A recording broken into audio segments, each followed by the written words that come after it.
Welcome back, everybody. We're all here. It's Tuesday night. We're here. You're here. We're on Facebook. We're on YouTube. We're not quite on the Twitters yet, but that's okay. You know what I found out? Apparently, Blue Sky can do video now. I don't know if we can do live streaming.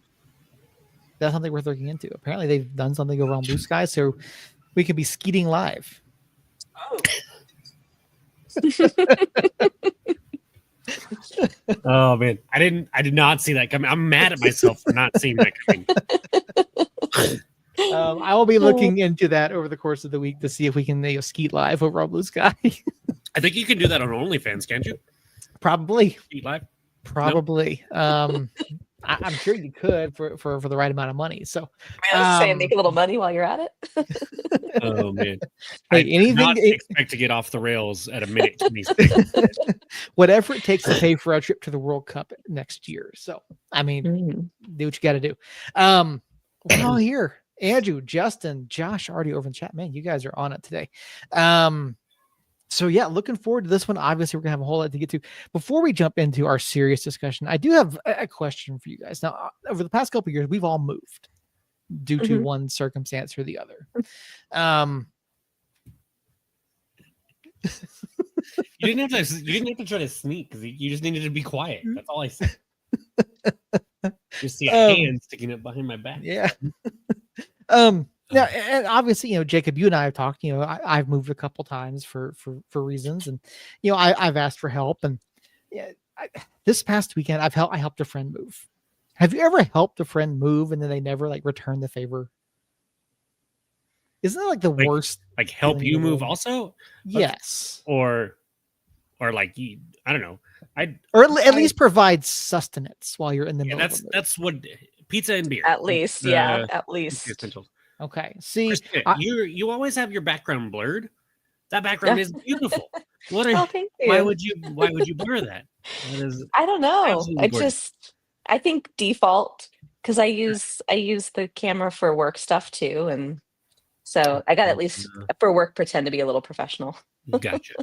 I'd show that off But at with work. you guys, look at this. Look at this beautiful house. I mean, look at this. Yeah, I would absolutely show that off. Yeah, I helped a friend move. It's a friend that I had asked over for my move last summer. Hey, do you mind coming help me? I was talking to them. And I said, look, they asked me. I said, yeah, absolutely. I'm so sorry I didn't help you. I said, look, honestly, I didn't expect you to even show up. They didn't show up. I didn't expect them to show up. So I went and helped them. Oh, it'll be a couple hours, right? I've got all the small, I got all the big stuff moved, just the small stuff. I get there and they have nothing. Oh boy. There are piles of things, closets full of things. I'm going, okay, this is not going to be a couple hours. So, I will start pulling things out. You tell me if you want to keep it or not. At the very least, provide sustenance. This couple of hours turned into close to 7 hours. Oh my gosh. And there was no sustenance, no water, no pizza, no beer, nothing. Do either of you have a regret like that? Have a story similar? I'm trying to think. I've moved plenty of times in my life, and I thought I would be done. This time we didn't have anything to move. So that kind of worked out nicely. But I feel like back when I was moving more often, I was younger. And so it was always kind of like a party situation, like a moving party. So yeah, that's definitely a party foul, not at least giving some sustenance to the people who are coming to help you. Mm-hmm. I would agree. Every time I've needed to move and gotten help, I've always been like, hey, let me at least, here's water, here's drinks, here's food, just take whatever you want, take whatever you need, like it, because moving is not always a short thing. Now, when I moved last summer, I had spent weeks and probably 2 or 3 months prior putting things in boxes, putting the boxes in storage so that I had every non-essential thing out of my place. That way, literally day of, all I had to do was move the furniture, which, I mean, no one should be moving a sofa or table or beds by themselves. That's all I had left. It was like big stuff. And then like a few pots and pans and things of that nature. Jacob, I know that you moved in the past couple of years. and I'm fairly certain you had an army to help you. Have you had a similar situation arise? I first of all, I actually am usually a like me and one buddy. Mhm. That's Two guys in a truck. I think there's actual business called that. There is, yes. there is. If I can just have me and one solid backed friend, then we could conquer the world. It's when you start adding multiple people that it becomes an issue. So I've always just relied on one guy, either that does everything with me, or like when we moved to Fort Sumner from Albuquerque or from Los Lunas, I had a friend that was in Los Lunas that helped me load stuff, and then I drove by myself out here, and then had a friend here to help me unload stuff when it was the heavy stuff anyways. Then I'm not a big fan of like, all right, we're going to move everything today. I'm like, no, let's spread this out. But I will say, I've helped my mom move 1, 2, 3, 4, 5, 6 times in the last 4 years. And I am child labor at that point still. So yeah, that's not always fun. Being like, all right, be a mule, and you'll get water at the end if you're lucky. I always come prepared though, just in case. I've moved so many times. I've either moved myself, or my family, or my mom, or me and my mom, or friends. So many times. I've helped Earl move. I couldn't help you move the weekend that you chose. The last time you guys moved, or the last time you moved. The last 2 times you moved, I haven't been able to help, but yeah. So plenty of times I've been the one that's dying of water, and plenty of times I have been the one supplying water. But I always supply water at least. So yeah, at the very least, yeah. Or I buy lunch. I might be like, Pizza, hey, sandwiches, burritos. Yeah, bring water, but I'll get you at lunchtime. Yeah, and then after we're done, I'll buy some beer or something. Something at least, yeah. So I took my own waters, and so I was, at least not, dying, dehydrated. Yeah, not. But yeah, no, this is one of those things where, like, look, I'm glad I can help, but let's not do this again, right? At least not like this. Let's pack the things first, and then we'll go from there. But I did have one instance where similar. My buddy was like, yeah, it won't take that long. And I walked in and nothing was in boxes. And I was like, man, we ain't moving today. And he's like, what do you mean? I was like, nah, man. Like, you gotta get this figured out. I was like, have you ever moved before? And he was like, yeah. And I was like, all right, where's the boxes? And he's like, oh, well, I didn't think and I was like, no. Yeah. I told said friend that they were trying to, came down, none of their kitchen had been packed, and I'm telling you, they had probably 24 pots and pans, several casserole dishes, various other flat irons, flat girdles, all types. I said, look, they tried to put it in the boxes. I said, no, don't put all that in boxes, just stick it in my car, we'll deal with it that way.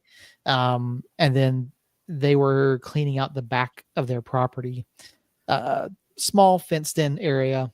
They had put down wood chips, bark that needed to be removed. Oh Lordy! So it's like grunt work on top of moving. Yes, did not get to that part. They had already filled one bag, and now Jacob, you and I have done plenty of yard work. Christina, I'm sure you have as well. Now, if you fill a yard bag with too much stuff, it's going to rip, right? It's either going to rip, or if it's a good quality one, it's going to be too damn heavy to move. Exactly. It was one of those giant, heavy duty, like hefty bags, and it was way too full. And somehow they managed to get it over the fence without it ripping. Like, oh yeah, that needs to go in the trash can. It's like 70 pounds of wood chips in this bag. I'm like, I said, yeah, we're not doing that today. No, you're gonna have to do that some other time. Seth, does your said friend watch or listen to us? No. Okay, your said friend is a douchebag. I'm telling you right now, that is insane behavior. Insane. I just keep thinking of that, the meme of like, I'm tired of this, Grandpa. Yeah. I would have been saying that all day long. Oh man.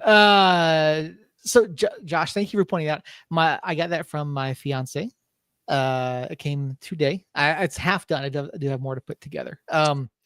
It Good initially eyes got there, Josh. it initially got here last week, or was supposed to be here last week.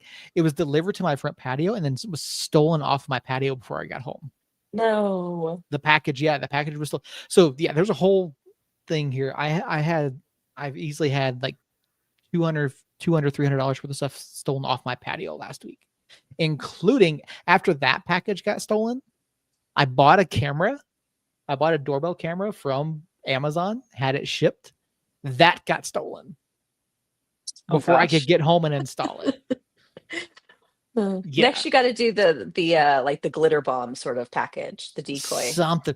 I did. So I bought the camera. Among the things that got stolen were my son's birthday presents. So yeah, it's been. I was a gonna whole make ordeal. jokes until you said that. Now I just feel sad. Yeah, no, my son's birthday presents were stolen. So managed to get all of that replaced. I ordered a second doorbell camera. It's now up and installed and there. And I put a decoy package out there the other day just to see. And so far nothing. But no, I'm like, seriously? Like I get that people are hard up, but I'm fairly certain it's someone in the apartment complex. But I can't prove it. And the community manager's like, oh, we don't advertise that we're locked. Okay, fine. So yeah, that was a whole ordeal last week, but the week certainly got better as it went on, and we will talk about here momentarily. New Mexico United picked up another 3-0 win over the weekend, this time out at Oakland, at the Oakland Alameda Coliseum, which there's no way that thing had 8,000 people in it, by the way, on Saturday. Maybe I miscounted, but it looked like there were maybe 1,000 people. But I don't know. Did anyone feel like that was 8,000 people? I didn't pay any attention to it. You didn't pay attention? Okay, well, I did think the pitch looked beautiful. It looked like a nice place to play. Very echoey, though, I imagine. That it would be. I will say I was kind of disappointed they didn't show the G-Eazy concert at halftime. But no, a fantastic week. 2 matches, 6 goals, 6 points for New Mexico United. And twice. So we didn't mention it last week. I feel bad about this. 2 weeks in a row now, we've had three players on the team of the week based on their performances. So congratulations for that. But yeah, I mean, going into this, I mean, obviously you don't expect 3-0 win. I think, Jacob, did you predict 3-0 this weekend as well? I was wondering the same thing. I feel like I did, but I also feel like I went conservative. So I don't know, dude. A week ago remember Memorial Day weekend is like my overtime. Like it's crazy town. I don't know. I have no idea. I don't know what happened Thursday. Did you get to watch the match, Jacob? I did. That's good. Yeah, so Friday is really busy for me because that's when everybody comes in. And then Friday night, that's when I'm like, hey, we're not doing this weekend. You guys behave, shape up, do what you're supposed to do. And then I've been here 4 summers now. And so like I think I mentioned last week, like most of the people that come, like I know because they are a bunch of regulars that come every year or every holiday. And so Friday was a couple like, hey, do this. And then the rest of the weekend was relatively relaxed. There was just a lot of people here and a lot of things going on. But yeah, so no, I got to watch the match. It was a good one, as we'll see by these highlights and as we'll talk about. Yeah, it was a pretty good match. I mean, again, you had a few moments where you're not quite sure what's going to happen, but we got to another fast start. I'm glad you said that it was a pretty good match, Seth, because the text messages were like the sky is falling when we were up 2-0. I was like, what is happening here, guys? Like we scored 2 cool goals and you guys are just like, all these back passes. Oh my gosh. When we've established sloppy. We've established this is how we're going to play It's gonna look bad sometimes. As long as we don't get killed and they actually put the ball in the net, then it is what it is. And yet, the first 45 minutes of the game, even though we were up 2-0 within 6 minutes, was just like, oh my gosh, I can't stand these back passes. And I was just sitting here going, wait, aren't we up? Is this a fever dream? What is happening right now? Well, to be fair, some of them were quite sloppy. Now, yes, we were up 2-0, but particularly, after we get the first 2 goals, we get the lead. I don't know if the guys kind of just stopped thinking quite as much, or they kind of like backed off the gas just a little bit, but some of the passes were kind of iffy. And then to the point of, was it Quelle? No, I didn't say anything about Quelle, but no, it was just one of those things where like, he needs to be a little bit more decisive, right? Just like he was in Orange County. I think Quelle obviously had a fantastic game, but there are moments where it's like, okay, and who was we talking to a couple weeks ago about it? He makes the first cut and then he'll make another cut and try to do too much, when really he just needs to be decisive, right? Make that cut and shoot, make that cut and pass, whatever. But yeah, he did a fantastic job in this one, for the most part. Yeah, I think he had his foot in all 3 goals, right? Yes, he did. He gets the assist here. He doesn't get the assist on Zico's goal, unfortunately, because it did take a touch from Oakland. So this is one of those moments here. And then he did get the third goal, obviously. So, but yeah, no, Quelle was just massively involved in this from start to finish. Sorry, I was looking at something. He's the type of player that when he's on and when he's making those quick decisions, he's borderline unstoppable with his shiftiness and speed and technical ability, which we saw aspects like that play right there, where he doesn't get the assist but creates that goal. That's a play that I don't think anybody else on the roster is making. And then I don't know how many people in the USL are really making that play necessarily. But then you see, like when you sent that text about him being more decisive, that was when he like tried to dribble through like 17 players, even though there's only 4 on that side of the pitch, and just dribbles it out of bounds, like at the 6-yard box, and just dribbles it behind the goal for some reason. And so he get pluses and minuses with him, but when he's on, he is spectacular. And then so he was one of the team of the week guys for this week, as was I'm forgetting now. I know Tambakis was. I was trying to figure the Gloucester. No. Yes. Yes. Gloucester. Yes. Gloucester. Tambakis was.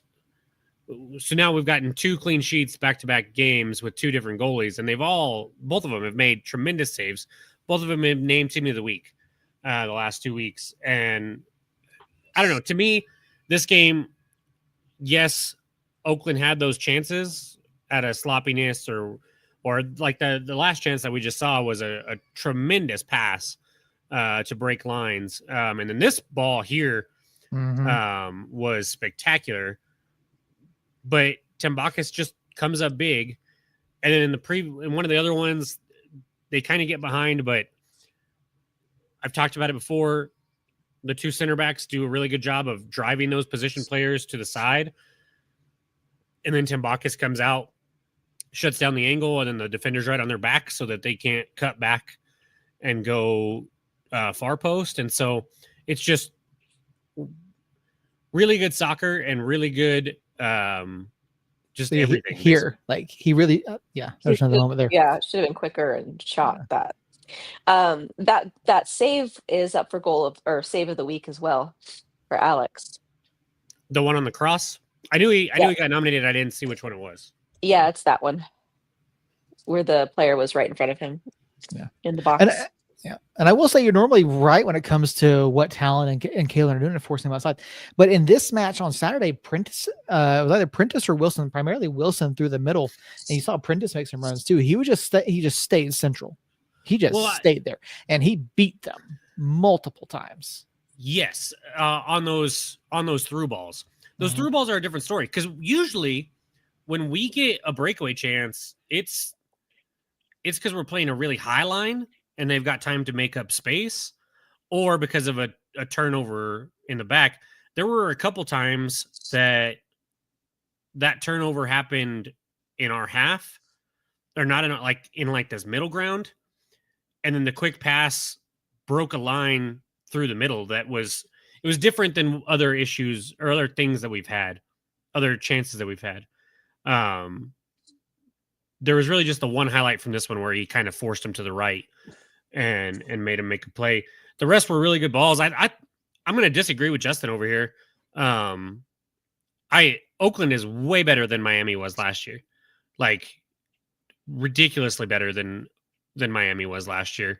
If you're going to go down that road, then beating Tampa is like beating Miami last year, in my opinion, this year. And so, or Lexington, because I don't think Lexington's very good either. Oakland has names. They have talent. I thought outside of that initial 6 minutes, I thought they played a pretty good 3/4 of a match of football. We just kind of dictated things and were able to get the win. That set piece goal, I was trying to look up. When do you think the last set piece goal was? Because last year. Yeah. Yeah. Like I didn't think we had scored one this year. It had been forever. I don't think so. Yeah. So getting a set piece goal was massive. And I think that we need more of that because we create set pieces pretty well. And we like to play short. We like to get cute, which I'm okay with because we don't have a whole lot of height.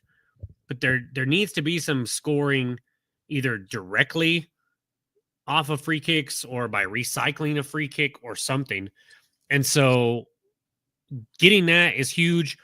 Granted, it was terrible marking by Oakland, and we kind of got lucky there. I think I wanted to break it down a little bit more before today, and I haven't had a chance, but I think there were a couple little runs that were made that kind of confused Oakland. So it wasn't just them like forgetting how to play defense. I think we did some things to kind of confuse them a little bit, but overall, getting that is huge. And if that can lead to more, at least somewhat success off of set pieces, then that's going to help us because we can get a set piece goal early like that. Then that opens things up. That's where that second goal came from, was right away. Oakland kind of shifted gears just a little bit. It wasn't a lot yet, but they did shift gears a little bit, and we were able to get that turnover by Akale, and he makes a fantastic play and a fantastic pass.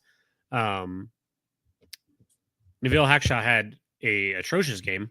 Yes, which usually every time we play him, it seems like he's like a world beater, and it's like, come on, why can't this guy put a foot wrong? And he's out here this weekend just looking like Harry Maguire.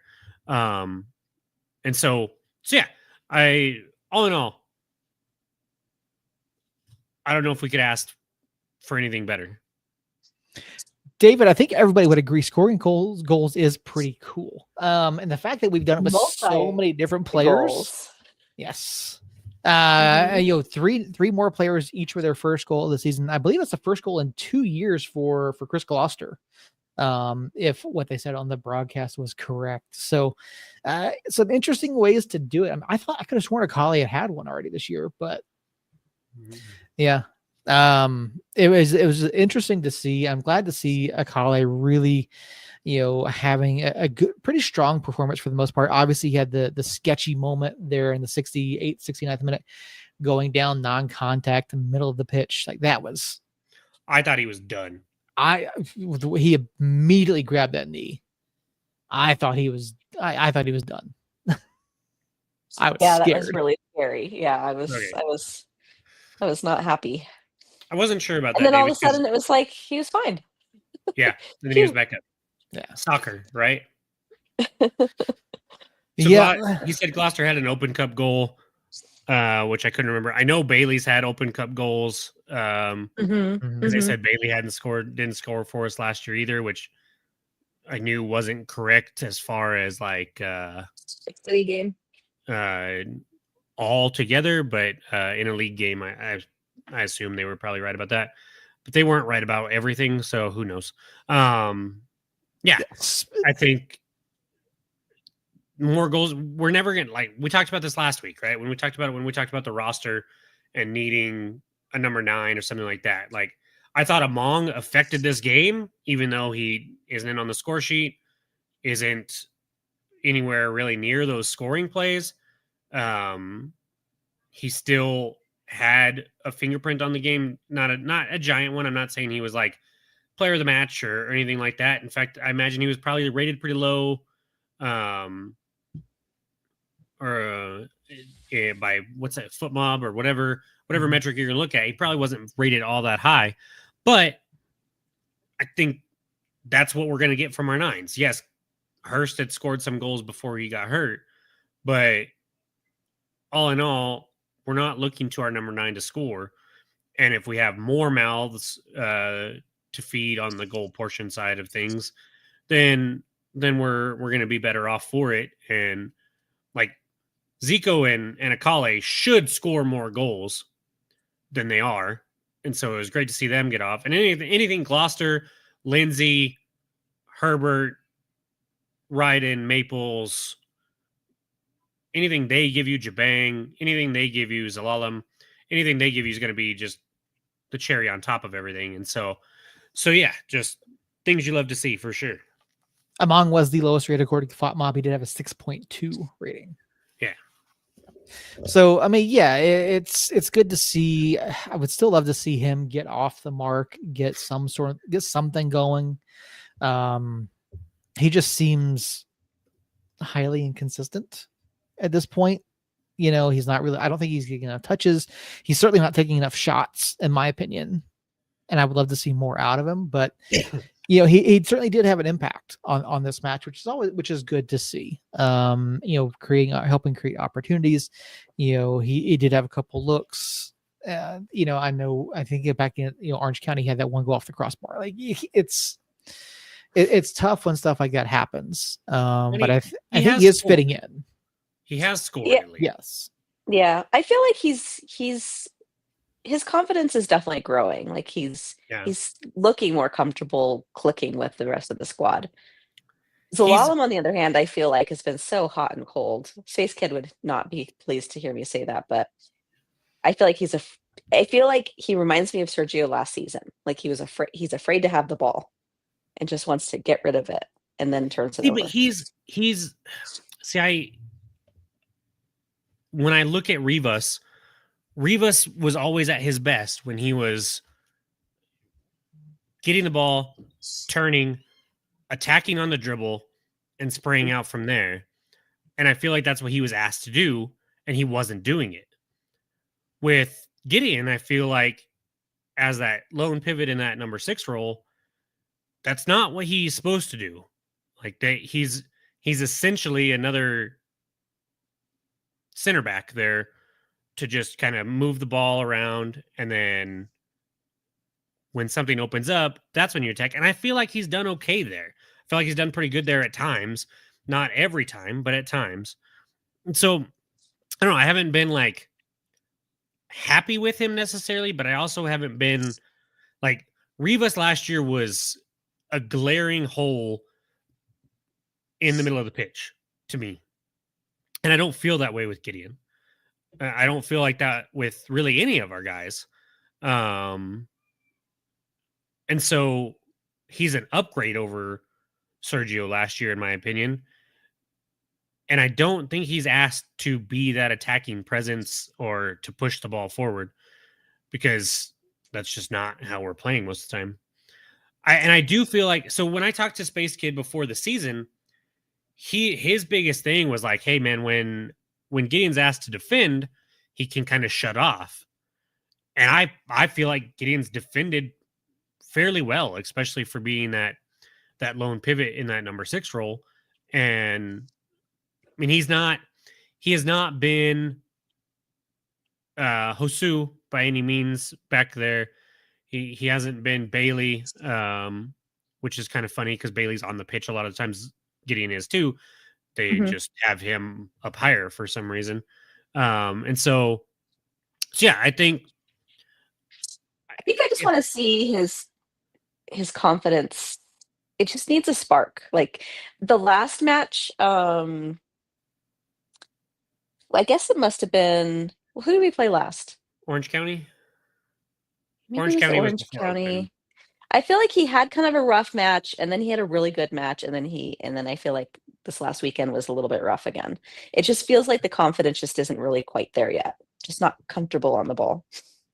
I'll have to watch for that next time because I haven't felt negatively or positively towards him the last couple of matches that I've been able to watch. So I think part of it too with him is that if you look at it, I think I know it happened in this one against Oakland, especially against Orange County as well. I know it's happened in other matches where he's been put into a position where he's having to commit some fouls in places and picking up cards very quickly. And he's having to really adjust what he's doing because he picked up a card here in this one. I think it was like the 15th minute or something. It was Then he has to play really it safe. Yeah. And I thought there was a moment in the second half where I thought I was certain he was going to get second yellow. Because the foul in the second half was not great. It wasn't, it wasn't necessarily a smart foul. It wasn't necessarily one that needed to be done. But yeah, he picked up a foul really early. So I think that's something he is struggling with. Because he's picked up a number of cards so far. Let me see if I can. His first one in the Orange County match was in the 50th minute. I think did he sub on in that one? No, he started that one. Because he has 4 yellow cards so far. But yeah, he picked up a real early yellow on Saturday. And so he's committed 17 fouls already. So I do. It would make sense if he was having to play a little bit safer. Yeah. And it looks like lack of confidence, maybe. Could be. So I'm going to switch up the order of things that I had put out there. Since we're talking about Gideon, he's one of a handful of new faces. It's safe to say he's not a newcomer of the year so far for you. But we're about a third of the way through the season. We've played 10 games. Pretty much everybody in the USL has played at least 10 matches. There's a couple Eastern Conference teams that only have 8 and a couple Westerns that only have 9. But for us specifically, we're a third of the way through the regular season because there's only 30 matches in the USL regular season this year for us. Who, Christina, is give me an award winner for this this United club so far? I don't care which award. Just pick an award, unless you want me to ask you an award. No, whichever award you want. So you could do MVP, you could do Defender of the Year, you could be Newcomer of the Year, you could have made one up. I feel like for me, the biggest surprise so far is Will. He's like my big surprise of the season. I feel like, he hasn't been playing quite as much lately, and I'm wondering if that's just, watching his minutes and making sure that he's staying healthy. But I just feel like he's been a beast at the back. And that was I was really wanting at the beginning of the season to see more of Tony, but maybe because of injury, I don't know. Getting the pick for starting there, I just think, yeah, he's been my favorite so far this season. Do you have anything, Seth? What do you got? You got one over there. I can see it. I don't know. There's a little known goalkeeper. His name was Chris Shakes. I think bringing him in was fantastic.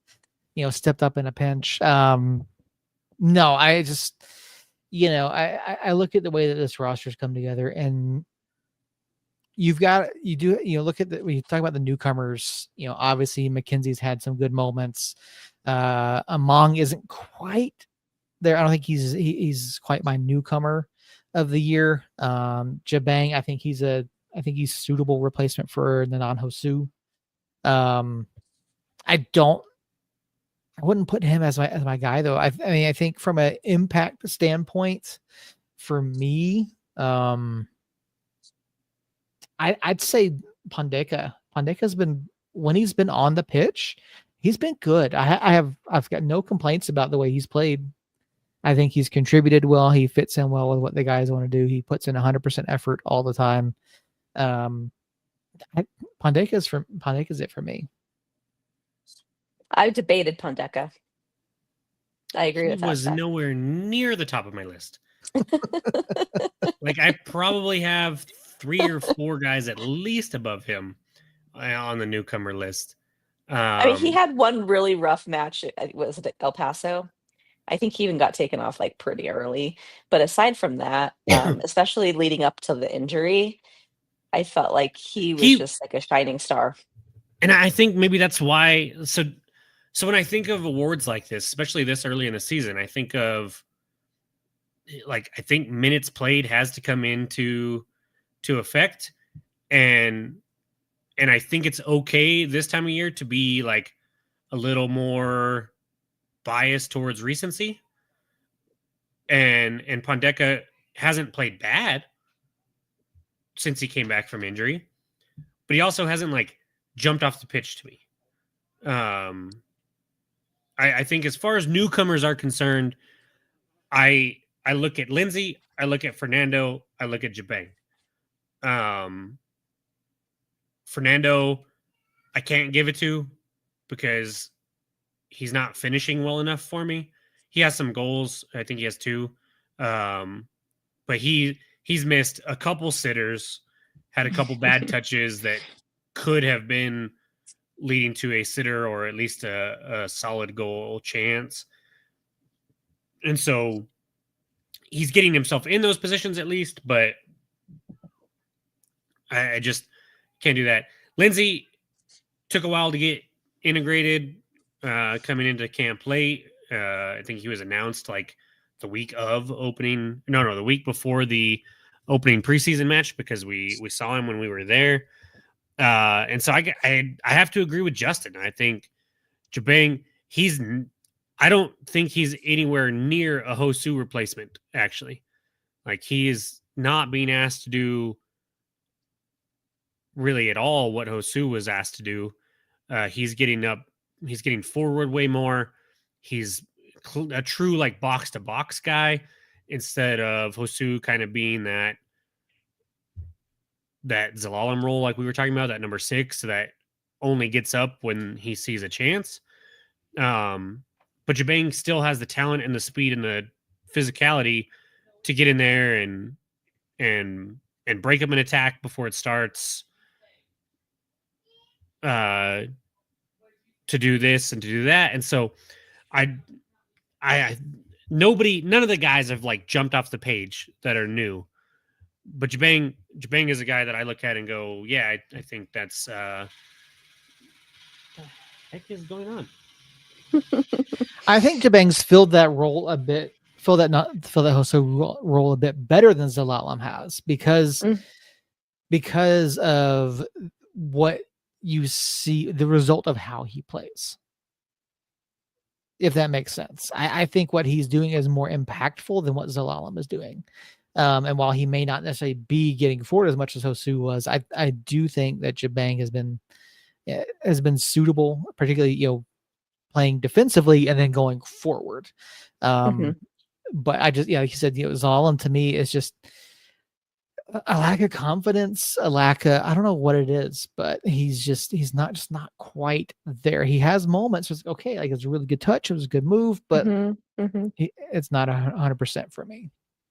So, yeah, I mean, continue along the same lines. I mean, a third of the way in, do you have an MVP that you would name?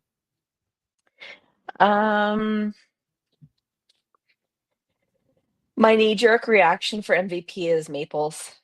Mhm. I just feel like he's just such a reliable player. Um, and the fact that, he's been put in offense a couple of times this season, so playing Mhm. even like out of position. He's our go-to PK taker. He's our captain.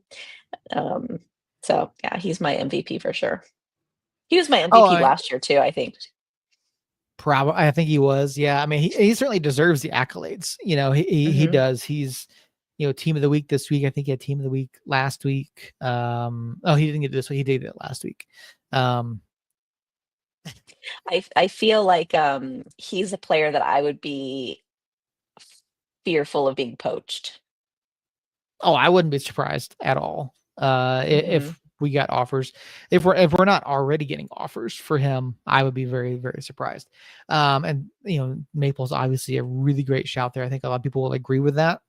Um, for me, I mean, I love Maples. I think he's doing phenomenally. Again, we've talked about it a lot. I would have much rather seen Maples and Herbert, but the Maples riding thing is working and it's doing well. Hmm. For me, it's Quelle. Yeah, Quelle, that's a good shout. Quelle has been so dynamic. He's been so creative, and as much as the number of times that I've said something about him being indecisive or not getting the ball out fast enough, or it being caught up under his feet. Look at what he did on Saturday as an example of what he can do throughout the rest of the season. Involved in all 3 goals, Hmm. assist, should have had 2 assists, and a goal. I think he does so much and he draws so much attention. And for a while I was watching on Saturday, it was very strange. In the second half, they came out, Fernando uh, and Akali switched sides. I don't know if you caught that, but they did. I said that's interesting. Like I kind of get it to try to draw things a different way because you've been running off the right the entire night. But if you switch sides, maybe get a little bit of attention up to the left side, open things up a bit more. But I think Quelle is MVP He's with everything said. he's got that same workhorse mentality that Bruce has that I think is a big reason why the fans love Bruce as much as we do. Mhm. I see that same sort of grit and heart and determination in Akali. Jacob, your MVP of the season so far. Hey, you guys, we and you guys are on separate wavelengths here. Because Akale has been nowhere near as impactful as he was last year, in my opinion. And I also don't like he has a pest annoyance to him. I don't think he has the motor anywhere near the motor that Bruce has. Because I've seen Akale give up on plays way too quickly. And Akale also is probably out of the players that were here last year and this year, Akale has the worst body language out of all 3 of them if something goes bad. And Bruce is the exact opposite of that. Bruce never has bad body language. So interesting. Did you have No, any? he just get balls thrown off his head.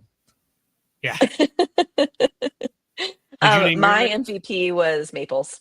Thank you. Yes, that's the logical and right choice. No offense, Seth. um, leader in minutes. We have 6 clean sheets already. I think one thing that I was going to point out when we were talking about the Oakland match was it's been really nice to see the Oakland and the Orange County matches still get clean sheets, even with, I mean, we did hold possession still, but it wasn't against a like low block like it was Hmm. earlier in the season when we were getting those 4 other clean sheets.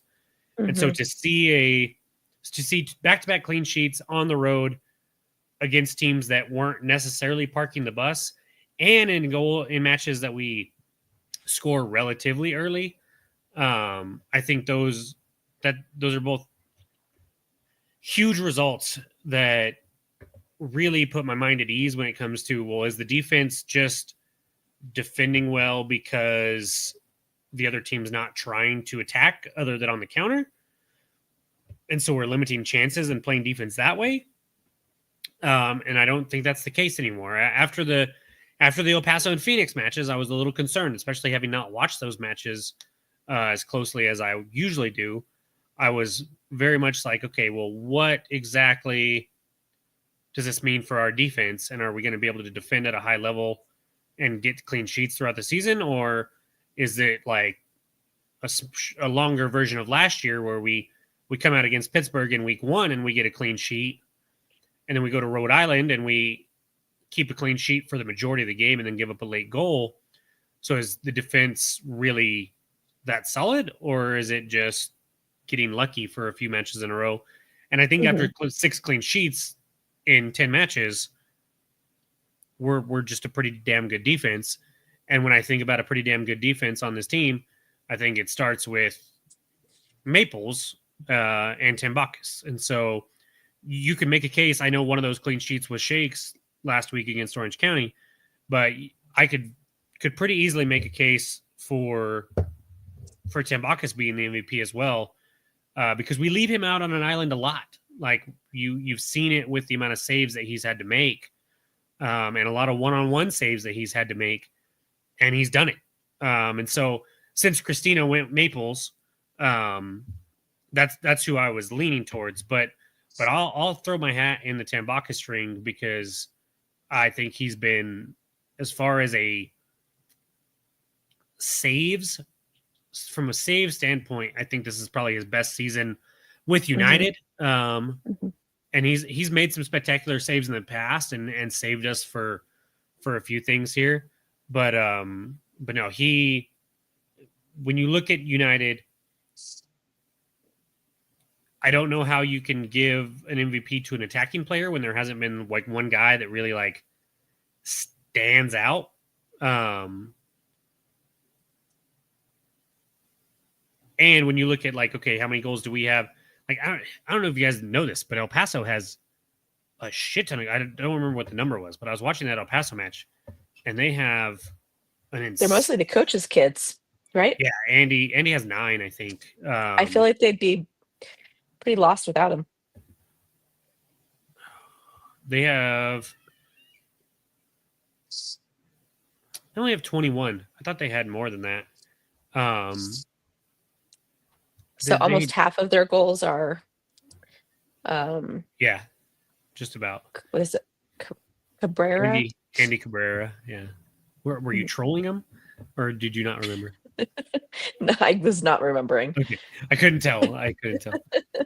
So Alex is currently sitting at a 75% save percentage. That is about 5.5% higher than his second highest season with United, which was back in 2022. 2022. I agree with Andrew. Yeah. And so Andy has a lot of goals, not El Paso. 2021, I apologize. So yeah, he's been tremendous and a huge reason. Like, I think a lot of times clean sheets, even though they're a goalie stat, are not always the goalie's. Like, the goalie has a very small part in that clean sheet stat. Sometimes, not all the time, but sometimes. And I feel like most of the clean sheets this year, Tim Bacchus has at least made a save that was probably like almost a 1 expected goals, like 0.5 at least, and he's stopped them. And so Tim Bacchus to me is for sure at least worthy of a mention in MVP, and I'll go ahead and give him mine. I had a different award for Maples, actually. I had the Mo Salah PK Taker of the Year award went to Talon Maples, and he needs to be. We've talked about it. We talked about what he did last year. We talked about him coming in last year, riding the ship. This year we haven't had the negative side of the PKs. So it's not like, because Hurst, I think, buried the 2 that he had, or 1 that he had at least. But Maples comes up, knocks in 2 of them against Orange County, which I think, like,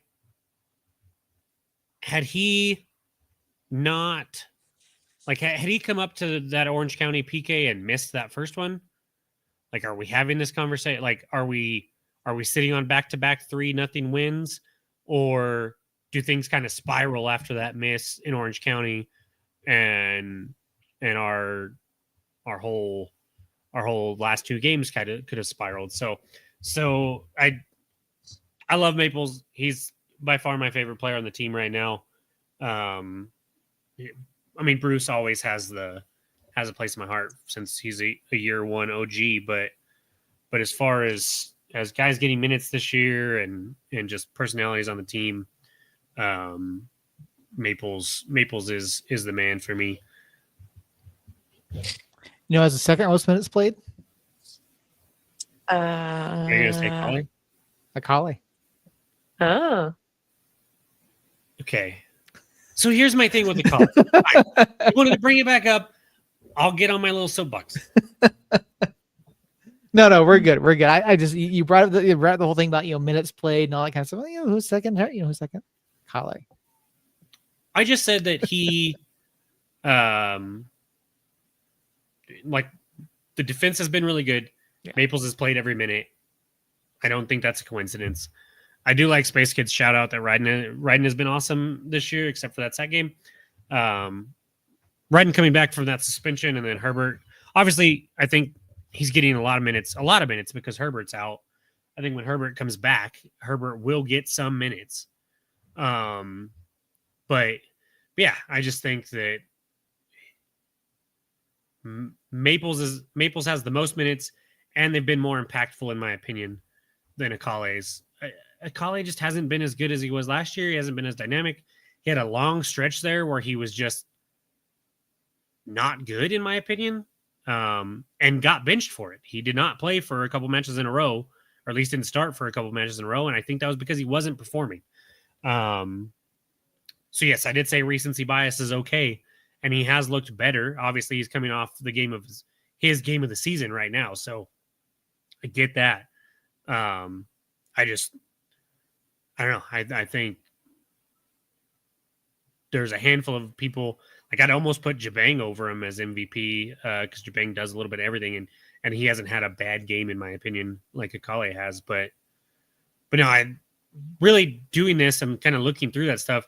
It just hammers home the team concept that this team has, and there's not somebody that is carrying the team. There's not like two guys that are carrying the team. It really truly is. Everybody on the team is contributing. Everybody is just kind of handling their business and it's leading to success. I feel like it's a callback to Suggsy in year one, going on the Curse Cast with David Carl, talking about how much he hated Phoenix and how New Mexico is a collective. I don't know if you guys recall that, but Phoenix fans were really not happy with that. But it's true. I feel like time and again, maybe it really speaks to Itmar and the work that he does in finding players who are the right fit, with our culture. But it makes for squads that are really close knit. It does, and that I think in this league, especially when the talent is all like the parity as far as the talent is concerned is super close. The way you can set yourself apart is by having that connection and that tight knit family friendly atmosphere, or family and friend atmosphere that, like, I fully believe that if anything happens to any one of those guys on or off the pitch, that they're going to have 7, 8, 9, 10 people from the team reach out to them or have their back or help them in some way, no matter what's going on. And so you just can't beat that for sure. All right. Any other awards you want to give out here at the third of the way into the season, Mark? I don't have anything else. I mean, that's not 100% true. I have a laundry list of ideas that aren't fully fleshed out. And so, and we're already an hour in, and we still need to talk Worst about away it. broadcast. Oh, Well, sack. I can't chime in on that because I have just taken to being 100% Homer, and I just mute the away broadcast to listen to Andy and Adam. So There you go. being ahead of the game or behind in the game, be damned. I'm digging in my heels. But historically, it's been Sacramento for me. Sack usually pretty bad. It's Sacramento this year too. I don't know. I mean, El Paso not having audio for 45 minutes, and then no, that was beautiful. What are you talking about? That was the best away cast. And then Duke Keith butchering names for 45 minutes. Like, see, now Jerry's That's just going to think we're annoying. coming after El Paso again, and I was trying to avoid this episode because I'm about to praise El Paso. I think Sacramento's one. I think El Paso's obviously in the running there for one. And then I have to say too, I think this one here against Oakland was not great. Because, and there's one thing that stuck out, and I mentioned it in our chat the other day, is the announcers. Apparently, I guess there's a Mexican national team match coming to the Oakland Alameda County Coliseum, and the announcers seem to think a large crowd of that match will be due to the work that Oakland is doing. Wait, And say it was that there. again? It was, yeah. During the match, the Oakland announcers said that they were talking about an upcoming Mexico national team match that was being held against Japan at the Oakland Alameda County Coliseum. And they said the crowd there, a large crowd there, is credit to the work that the Oakland Roots are doing. Now, I'm sorry. And this was not them doing a bit. This was not them doing a read. This was them just legit just talking about it. Now, look, Oakland drew over 20,000 in their home opener. And since then, they have the attendance numbers have dwindled precipitously, right? I don't think in the state of California, a USL championship team is going to push the attendance numbers for a Mexico national team match. So like Andrew said, Oakland was a USL announcer broadcast. It wasn't like two local guys, whoever it was. I'm saying just away broadcast. Like I don't think that they meant the team on the pitch. I think what they were referring to is one, taking over that venue and putting soccer in that venue on a regular basis. And two, because like Christina said, like the pitch looked fantastic. I thought the camera angles were all really solid. It wasn't like when I watched a United home match, it wasn't like from from way the hell out here. It wasn't zoomed in super close. I thought the broadcast production was solid. The facilities itself, I think, look better than they have in years. I'd be very curious to see who went to that match from New Mexico or who's been there at all this year to see what the facilities, like the bathrooms and the stands and the concession and all that stuff, what that's like. Because I know when the Oakland A's were there, that was a big issue. So to me, I think that I don't think because I don't remember who was on the call. I recognize the voices, and they do a lot of USL games, and they do a lot of soccer games in general. There's no way to me that they meant that what Oakland's doing on the pitch or what Oakland numbers are bringing in, that's what's going to draw a lot of people to the Mexico game. They know El Tri is like probably the most popular soccer. It's probably the most popular national soccer team in America, which is stupid for me to say because we have our own. But there's a ton of people that are going to, especially in Oakland and central/southern California. I'm not going to call it Northern California because everybody refers to San Francisco as Northern California. I've been to California. That's barely above the middle, if at all. So I won't refer to it as Northern California. But nonetheless, like I don't. Also, you sent that at halftime. I don't watch USL halftimes. I never watch USL halftimes. Even our halftimes, I don't watch. I click over to another USL match or to a basketball game or put my kids to bed or do something else. And so I missed that portion of the broadcast, but I don't think there's a chance in hell that they were talking about the product on the pitch. Unless I might go back and listen to it now, but I just don't see them talking about that in that way. Because yeah, that would be crazy. And I also will say, like, yes, they have dropped a lot from 20,000. They still had 8. There are announced. No way there are 8,000. We can't see the whole stadium. We can't count. I'm not going to try to count 8,000 people. Like we all know that numbers get fudged. United probably fudges numbers too. And we've at least been in there, so we kind of know what 8, 9, 10, 11,000 feels like. But they're still reporting solid numbers, even though they're not a very good soccer team. And so I'm not going to shit. And the stadium looked fantastic. I think I'm not going to shit on them, but I'm also not going to say they're the reason why Mexico men's team match is going to sell out either.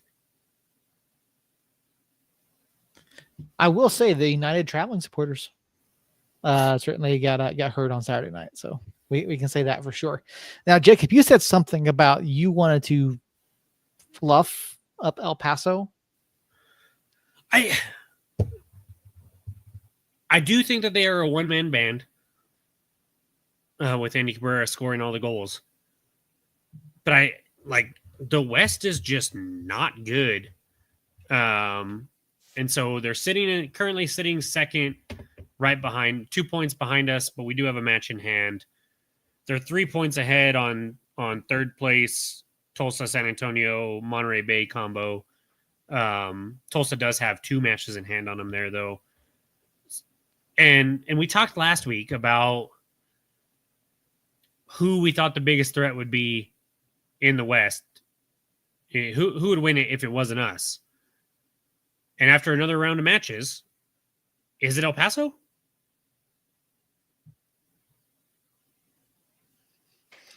That was a nah.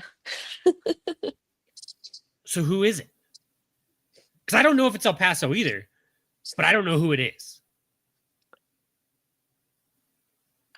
I don't know. I haven't, Tulsa, they've got 2 games in hand? Yes. It seemed like they were doing pretty good. I haven't watched them at all. So I can't speak to if it's like a Monterey Bay kind of situation or if it's, solid performances.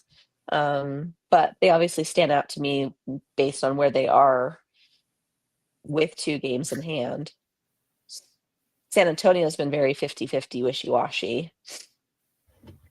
San Antonio's own Harry flat out said it wasn't San Antonio. And I tend to agree with him right now. But if you're just looking at current form, I don't know how it's not El Paso. I mean, I guess current form, yeah. They're lucky that they've got coach's son on their squad who seems to be on a hot streak. I feel like they'd be pretty lost without him. But they're getting the results and they're climbing the table. Yeah, that's the thing with them and with any team that really focuses so much on one player, that relies so much on one. Without Andy, I think that they're struggling, and it took him a while to get going. I think as was said, he scored the last 6 league goals for them, which isn't true, by the way. Okay, I know he scored. He had the hat trick against us, and then he had 2 here, so it's 5 of the last whatever. that they've had? He has six, 7. He has 7 of their last 9. Okay, so pretty close there. But no. So what happens if he gets hurt or if he gets shut down for a couple matches? Where are those goals? Are those goals coming from? Is El Paso currently the most dangerous team in the West outside of us? Sure, but I think not far behind. I think you do have to put Tulsa in there because Tulsa is getting results. They're playing tough. I think Tulsa is going to be a team that it's as it stands right now is a surprise compared to where we had them. So if they can keep it up, I think they're going to be in consideration. Rising are starting to put things together. Unfortunately, you look at what they're doing. Tulsa also, they beat Lexington, who I don't think is very good. They did draw with El Paso, their second to last league match game. They lost to an Orange County team that I don't think is very good. They lost to an Oakland Roots team that we just kind of laid it on. They barely beat Tampa Bay. North Carolina beat them in Tulsa, which that one I'll give them credit because North Carolina is a good team. They beat Phoenix 1-0 first match of the season. Like they're a solid team that I'm not sure what. We talked about it last week with the power rankings, and I just don't know how good they really are. But I also don't know how good El Paso really is either. So I don't know. El Paso at least has, they beat us handily. They beat Lights. They beat Indy. They did lose to Birmingham, and they did beat Lexington by only 1. But I think early El Paso and late El Paso are 2 different teams right now. And I see their arrow really kind of trending upwards. And so when I look at their last, handful of matches, they killed us. They were up 2-0 on Austin, and then they choked. They drew with Tulsa. They beat Indy 3-1, and then they go on the road and beat Lights 2-1. I just feel like I hate this. Like I want to throw up. I literally want to throw up.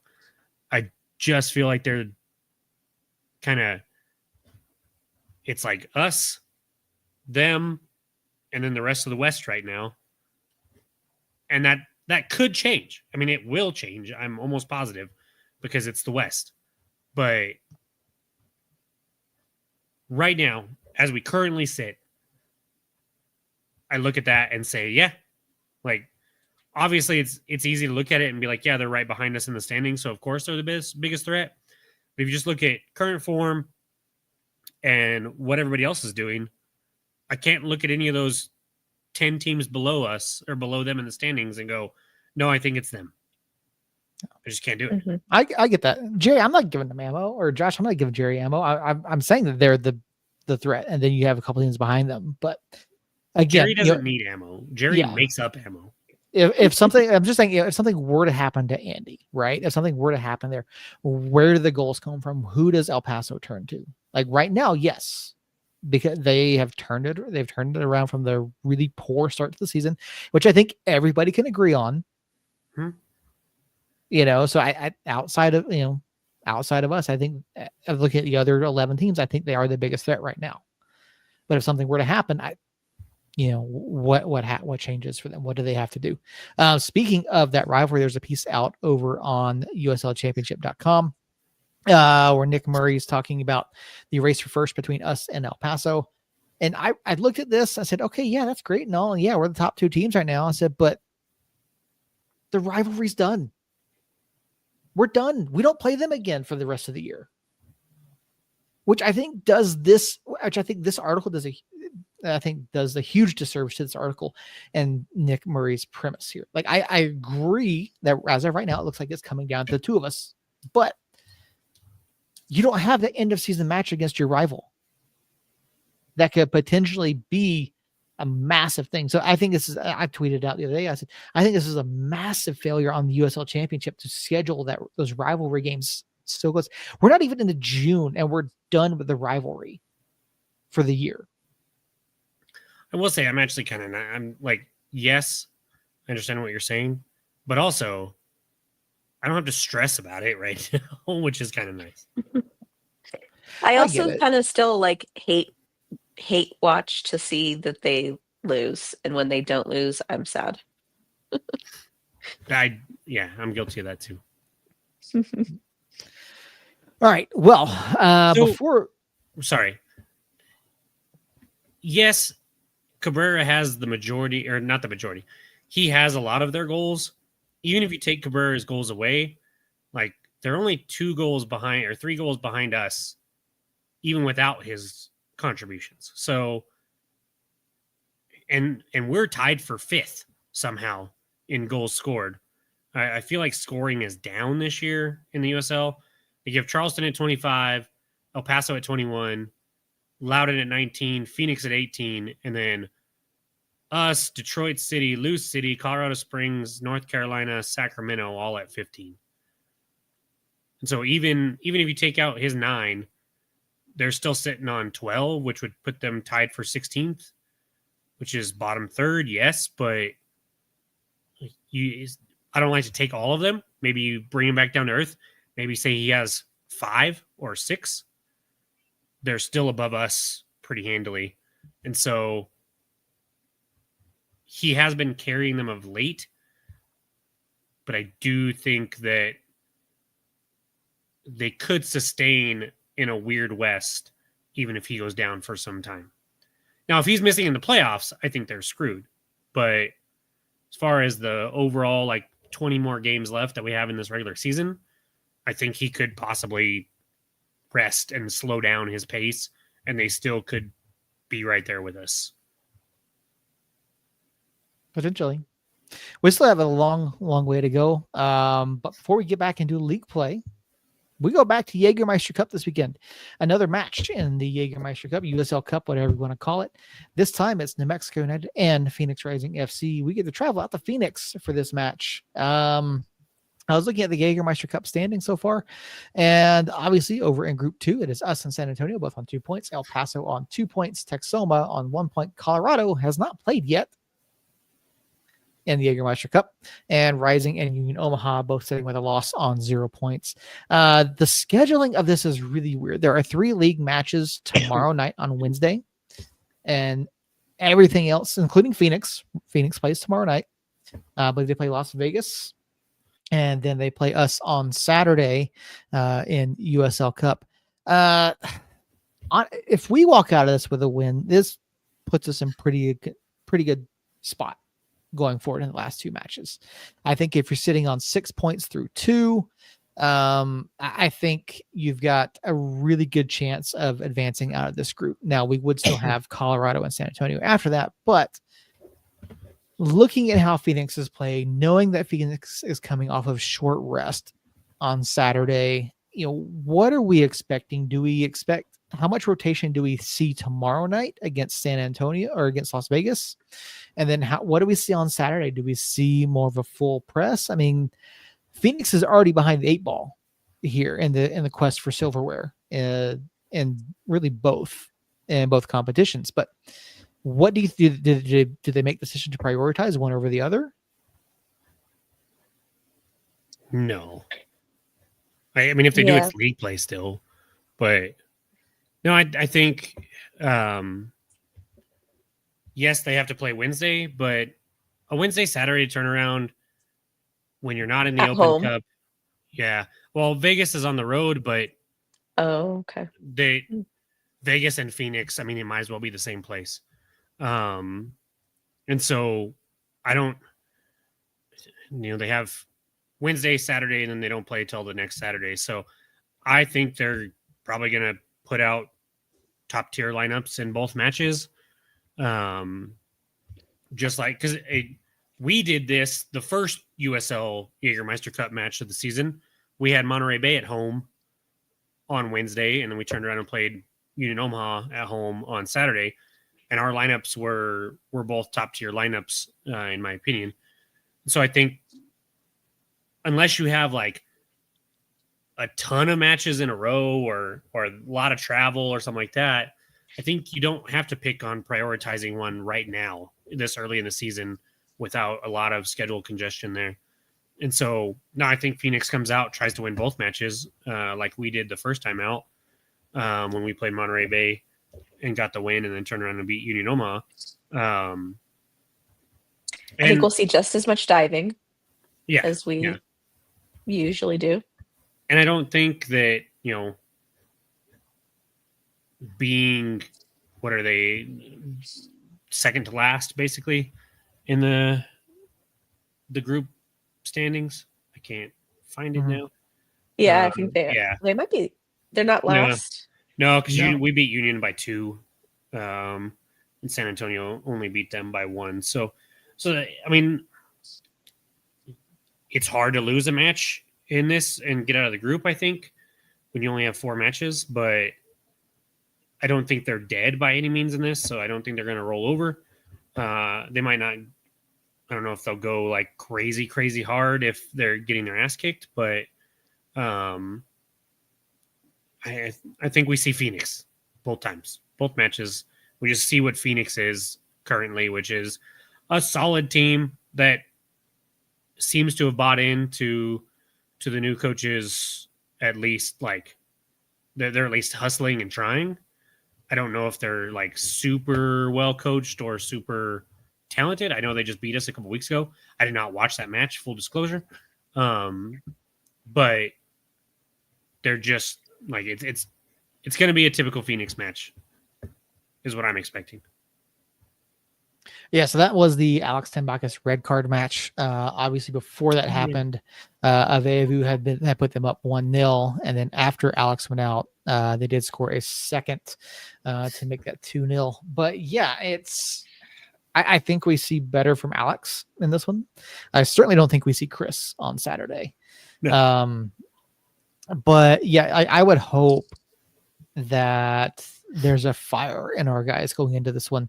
You want to avenge the loss at the lab. You want to continue to put pressure on the rest of the group because again, you win this one, I think you've got a really good shot of walking out of this group either as the 1 or potentially even in a spot to get that 2 if needed, but that wild card spot, which I really hope is not the case.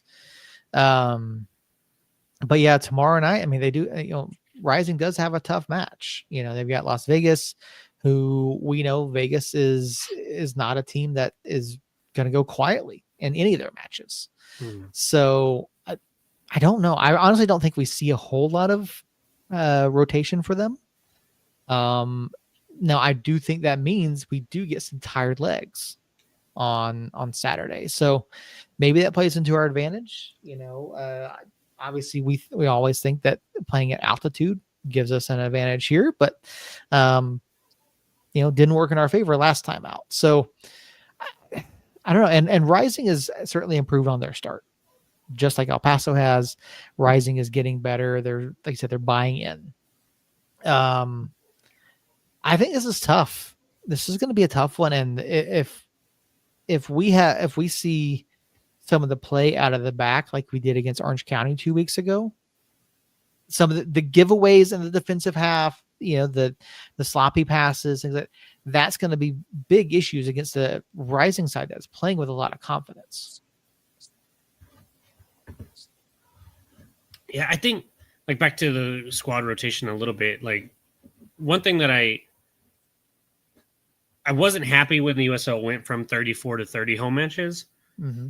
But if they're trying to promote this Jaegermeister Cup, which they obviously are, and I do think, even though it's in its infancy, I think it could be a really cool thing throughout over time, with League One being a thing, and I could see it, like especially if we get to, having that tier 1 status at one point. If you have all 3 of those tiers in a competition and in an internal competition like that, it could be a really special thing, and I think they're laying the groundwork for that right now. And because of that, I think cutting out those 4 those 4 regular season matches was a very, very smart move, because then you don't get that squad rotation, or you don't at least give them an automatic excuse for that squad rotation to be like, oh, okay, well, we've done this, we've had these matches here and these matches there, and now we're going in this Wednesday night match in this USL Cup thing, and we're going to go ahead and rotate some of the squad out. They're like, no, we're not going to let you have that excuse. We're going to cut those 4 regular season matches out, and we're going to put these USL Jaegermeister Cup matches on Saturdays. And not everybody's going to play Wednesday, so it's going to not have to open up the door to possible, NBA problems, like when stars sit because of too many match congestion or too much match congestion. And so, I don't know. I think I just wanted to shout them out there. And then, like, yeah, Phoenix is like, they're doing well. They are only 3-4-3. They have quite a few draws. One of those was that crazy 4-4 draw with El Paso that they kind of pulled out of their ass. And so they are getting better. They're still 7th in the standings, tied for 6th, I guess. But El Paso, Colorado Springs, and Oakland are all within 3 points of them because the West is stupid. So I don't know. I'm not ready to crown them as like world beaters. I don't think that like we have those mistakes against Orange County. Orange County couldn't capitalize. I think Orange County is actually a much better offensive team than Phoenix. So I'm not sure that they're in a good spot to necessarily punish us for mistakes more so than anybody else in the West. That being said, I don't want the mistakes, obviously. But it's not something that I think is like, oh, if we do that, we're screwed against this particular Phoenix team. Bottom line is, anybody that we play in the West, whether it's a regular season or this USL Jaegermeister Cup match, it's going to be a tough match. We're going to have to play the best we can. And so far right now, I think Oakland, Orange County, Phoenix, El Paso, maybe not El Paso, but Orange County, Phoenix, and Oakland are all like right there as far as talent and where I kind of see them in my eyes. Phoenix was able to beat us for whatever reason out of those 3 teams the last time we played them. And I think we come back, and like you said, I think we look for some vengeance and try to make amends with our fans for screwing up here at home. And I think we do. And I think we come out and get a win. And I do think that sets us up quite nicely for this competition and at least getting out of the group stage. Christina, what are your thoughts on Saturday, and what do we need to do to be successful on the road? I definitely hope that we come out similar to against Oakland. I mean, I just feel like they came out with a fire in them, and I liked seeing that press. I liked seeing the shots. I liked seeing the creativity. Hopefully they're feeling like they want to get some revenge for when Phoenix came into the lab. So hopefully that'll kind of light a fire under them. We got to see them maintain that same level of play, though. I feel like the first half with Oakland was better than the second half. Granted, Oakland had, nothing to lose. So, of course, they were going to throw everything at United that they could. But it just felt like play just got a little bit sloppier as the game progressed. So I think we need to see them be able to maintain a full 90 of consistent, clean passes, connecting with each other, hustling, not walk into the ball. There's a few players that I see doing that a little bit too much. But like I said, I think we're going to see Phoenix doing their typical shenanigans. Plenty of diving will be seen. But I think we come out on top. I think we win this one. I know I was a Debbie Downer with Oakland saying it was going to be a 1-1 tie, but this time around, I think we're going to win. So I almost had a bingo on my podcast card here, and I was just waiting for Christina to say more shots, and she like kind of said that the Oakland match we took a lot of shots. So I was like, do I count that? Do I not? I'm not going to count it. I'm not going to count it. But I just wanted to know that I was like this close to a bingo on my card, and then you'd let me down by not saying we needed to shoot the ball. It was better last match. I mean, and I can't complain, 6 goals in 2 games. I'm pleased. I'm finally pleased. Yeah. But I want to see less sloppy passing. If they're going to insist on passing in the back, then make it clean passes. We need to score more goals. How many? I don't know, but we need to score more goals. That's what we need to do. More goals than the other team. Exactly. Yeah, that's all that counts. Yeah, it's again. I agree with Justin. Avevu needs a reality check after that last time out. And I think we see a cleaner performance than we did against Rising a couple weeks ago. I think whatever we lost in those 2 matches between Rising and El Paso, I think whatever we lost, I think we have it back. Especially with how they've played and how they've reacted these past 2 weeks. I mean, we're 4-0-2 on the road. Pretty good so far. And, Rising is a team that we've always played really tough. It's been a really hard match with them pretty much every single time, except for, that one Open Cup match where we just walked all over them, which was so much fun to see. But I think we get the win this one. I don't think we go to pins. I don't think we mess around with any of that. I think we go out there. I think we get business done. 2-1 us. Christina? I'm gonna say 2-0 us. They're gonna be taking so many shots, Jacob. It's gonna be great. Bingo. So you know what they say, right? Good things come in threes. We've had 2 3-0 shutouts in a row. Why not make it a third? And maybe we'll get 3 Jaegermeister Team of the Week guys again. And so I'll go out on a limb and say 3-0 again just for funsies.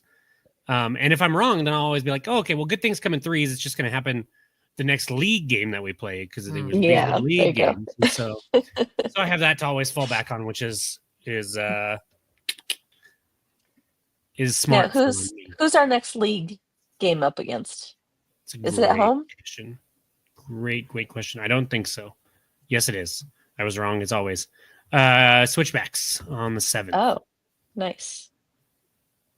Yeah, that's a ways away. I was doing some updates on the East First West, and the East First West did not go the Western Conference's way.